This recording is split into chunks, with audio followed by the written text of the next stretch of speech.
स्वागत है आपका बारिक सर की क्लास में। Today we will discuss in C language dynamic memory allocation. First of all we have to understand how many types of the allocations will be required for a variable. In C language there are two types of memory allocations. First is static memory allocation and second is dynamic memory allocation. In static memory allocation we have done by it programs.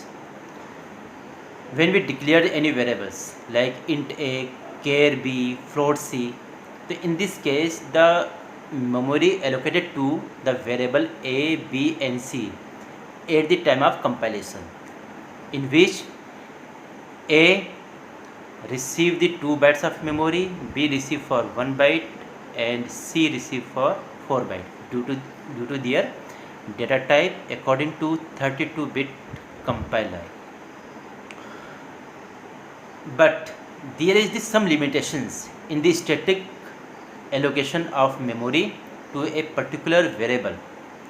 It is that if user want to change the memory size at the runtime, so how can do this thing?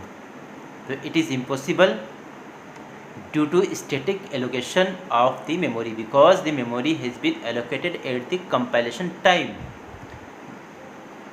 So the C language provides this facility in which user can allocate the memory at the runtime, as well as the memory allocated at runtime may be changed with the help of the functions. Now we will discuss these good things. The ways of allocation is the single block allocation, multiple block allocation, reallocation and deallocation. These techniques has been done at the time of execution. Now one by one we will discuss here. Single block allocation means if user want more than one values in a single large memory block, so here the single block will be created with the help of the function malloc. Here malloc means memory allocation. This represent for a specified memory block for a number of the elements. One more thing you should have to understand. In case of the runtime memory allocation, there is no variable is used at a static allocation. In this case, the pointer is used in place of same data type variable. We will discuss here one by one. Here the malloc function will be used like the ptr shows the same data type pointer which is used as in previous static allocation of memory for same data type variable. So we will use here the data type pointer assigned from cast type. Cast type represent here which data type of the pointer, so same data type is the cast type here. Malloc is the function name, in bracket byte size, it is the integer constant here. Whatever we want to write here, for example if we write here 10, so it will represent 10 byte. Simple, we can see here by the diagram. Here we write here int asterisk ptr means pointer of the type integer data type, and int asterisk this is the typecast, malloc is the function name, and here we write here 5 asterisk size of int. Size of int is the operator, it means it represent how many byte will be used for 5 elements. Here 5 represent here 5 represent number of the elements will be used in a single large block. The size of int, here the example is considered that the compiler is 64 bit, So in this case of the 64 bit of compiler, the integer contains 4 byte. So in this case, the total memory size will be 5 into 4. 5 into 4 means 20 byte for 5 elements. It means the 5 elements will be used, maybe stored in 20 byte of memory block. This is represented by the pointer PTR. Here the pointer take the first 4 byte of memory address. One more thing, we write here only for pointer. We don't receive the address of any variable. The pointer receive the address of a first 4 byte of the block of memory. So in the first 4 block of the memory, the value will be stored in the next 4 byte block. When pointer move, the second element will be stored. So one more thing, there are the 5 elements. There are the one large block is reserved. The second is multiple block allocation. This will clarify, as we have seen, how 5 elements may be stored in a single large block. What is the concept? This is a concept. Imagine there is a room. A room. In a room, there may be 5 to 6 member may be sit. So this is a memory block for a persons. Same thing for malloc. But in case of a multiple block, if we think about the array, the array is created at the time of static programming, like as int arr the size. So this array may be created at the time of execution. But how? This is the calloc functions. The calloc means contiguous allocation. So here are each block explicitly represent for a particular element. This will be work like as a malloc, but malloc contains only for one large memory in which 5 elements are stored, and each block have the by initialization by default garbage value. But in case of the calloc function, the each block for elements by default value contains 0. Here the PTR assigned from cast type calloc and represent the number of the elements, comma element size. Element size, what is the size for a particular element for all elements. Here, if that is the example, calloc int PTR int calloc 5 comma size of int. These are the same as the malloc, but in case of the malloc we write here 5 into size of int. It means the memory is allocated for a 5 elements, but here it will represent 5 comma. It means the 4 byte. In case of the 64 bit compiler, the 4 byte is allocated to each element explicitly each element. But in case of the malloc, the 20 byte is allocated to the 5 elements. These they will be same work, but in case of the malloc, it receive by default garbage. It will receive for the each block as 0, and it will represent the memory. You may see here.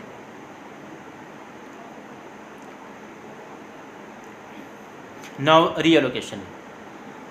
As we have discussed, we can change the size of memory according to the user when any memory is allocated at runtime. So this will be happen by the realloc function. And the realloc function means reallocation. If any memory is allocated with the help of calloc or malloc, this may be changed. The syntax is like here: PTR assigned from realloc PTR comma size new size.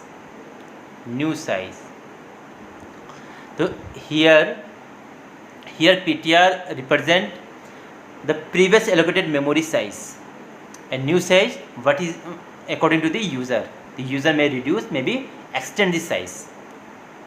Here is the example like here. This is the previous allocation of the memory with the help of the malloc function. That is 20 byte. But if user want to store the 10 elements. In this case the 5 elements are stored, but user want 10 elements. The user can write here simply realloc ptr, which represent 20 byte, and comma 10 into size of int. It means now the size of the memory block will be extended to 40 byte, means 10 elements may be stored in case of the 64-bit compiler. This will be represented here. So this is a very good thing, how we can change the size of the memory with the help of realloc function. But one more thing, we can't change the size of any variable which is declared at the time of program, means static allocations at the time of the compilation. That can't be changed, but it may be changed when the memory is allocated at the runtime with the help of malloc and calloc. Last one, deallocation. Deallocation means free, release the memory. In case of the static allocation, the compiler allocate the memory for a variables, and the memory is deallocated automatically after the program has been completed and after when it goes to the runtime position. They release the memory automatically. But in case of the runtime, the memory is created, but it is not free automatically. But it is also not means the program will not work. Without the deallocation, the program will work like as the static. But practically, we should have to use when the memory is allocated at a runtime, it should be deallocated at the runtime also. So here the free function will be used when any memory is allocated using the calloc and malloc and realloc. This memory may be free. The syntax is free in bracket ptr. Ptr represent memory block size. This is the simple thing. We can see like a ptr calloc, यानी कि memory is allocated या array is created with the help of the calloc, and after the free operation this goes to the dustbin. This is simply so. This memory may be used for another operations. Now we will take the example of malloc, calloc and realloc, but how it will work. Now let us consider malloc and free. Here this is the example of to sum up the numbers. So here the int n, that represents number of the elements. I for loop, static ptr for dynamic memory allocation we will use, and sum ascend to 0. So here the number of the elements percent with the help of the scanf we have done, but ptr receive the size of the memory block which contains the n elements. So this will be done by malloc function. You may see here malloc function, and into size of int. This is the conditions that represent if memory is not found in disk. So what will be happen? As ptr required the size of the memory block from the memory location and memory is not found. So what will be happen? This will be right here like ptr is equal to null, then error, memory is not allocated. But we know that memory has been given. After that, simply we can enter the value of the elements with the help of the keyboard, the scanf %d ptr plus I. Here we are writing the ptr plus I. We are given the value of elements with the help of the pointer, not for the variables, because variable is not created. In this case, the memory size is created, address is provided, but the name of the memory location is not given. It is represented by the pointer. The pointer receive the address only. So how the point with the help of the pointer the value will be given. So this is done by ptr plus I. As we know that in scanf we write the address of the variable. So same case for the ptr hold the address, so the value may be given to the memory block. Same thing, the sum plus equal to asterisk ptr plus I. If asterisk will be written, we know that the asterisk ptr means the value at address. The program will be given. So here we have seen that malloc functions is used to n elements to store the n elements in a single memory block. After the complete the work, the free PTR will be used, यानी कि the memory is deallocated, the memory is released. If you don't write here free PTR, this will be not happen to running of the program. This will be work, but the memory will be maintained. So the practically we should release the memory after the work. The same is for Kellogg. The Kellogg is used to create the array.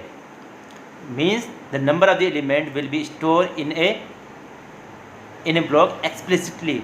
With it stored in on block. We write here the same programs, Kellogg n, comma size of int. The conditions to allocation of the memory here, if in the if conditions, and same thing we enter the elements in a memory in its block and free PTR. This is for realloc. Here the first in the first part of the PTR contains the one single large block which receive the n1 elements of integer data type,